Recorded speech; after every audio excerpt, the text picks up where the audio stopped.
Sa gitna ng patuloy na pag-angat ng kanyang karera sa international tennis, ibinahagi ni Alex Ayala ang kanyang pananaw sa lumalaking atensyon at suporta tinatanggap niya mula sa mga taga-subaybay sa buong mundo. Para sa detalye, narito report ni Paulo Salamatin. Isa ang 20-year-old Filipina tennis sensation na si Alex Ayala sa mga mainit na pinag-uusapan ngayon at nakakakuha ng kaliwat ka ng atensyon sa international tennis scene.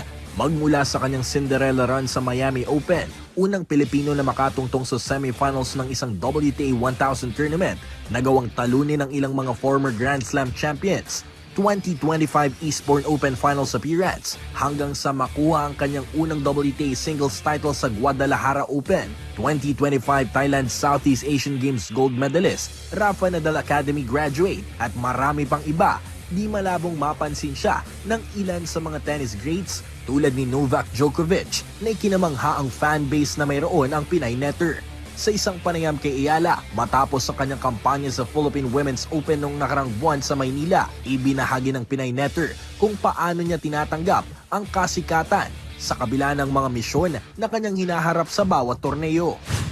Yeah, I mean, parang minsan hindi pa ako nakakapaniwala. And I think, just to be mentioned in that same kind of space as the greats, I don't think I'm kind of in that. I don't think I'm there yet. Well, no, I'm not there yet. It's just, this popularity is gaining attention and I'm just so grateful, but I try to focus on my tennis. I'm still new on tour. I have so much to learn and I'm so eager to learn. So there are a lot of things for me to focus on as well. Nagbigay din ng pahayag si Ayala patungkol sa kanyang plano sa kanyang karera ngayong taon.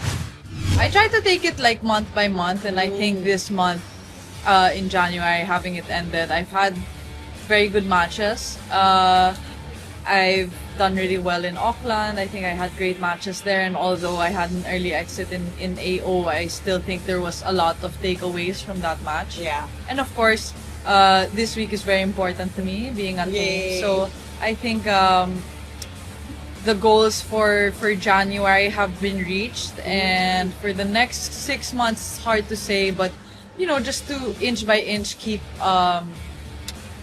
improving in the rankings as much as I can. Of course, it's different when I have to defend points.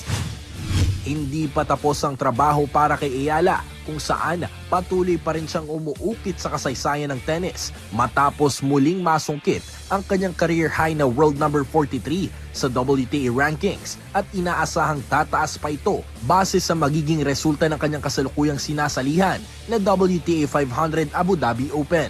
Paulo Salamatin para sa Atletang Pilipino para sa Bagong Pilipinas.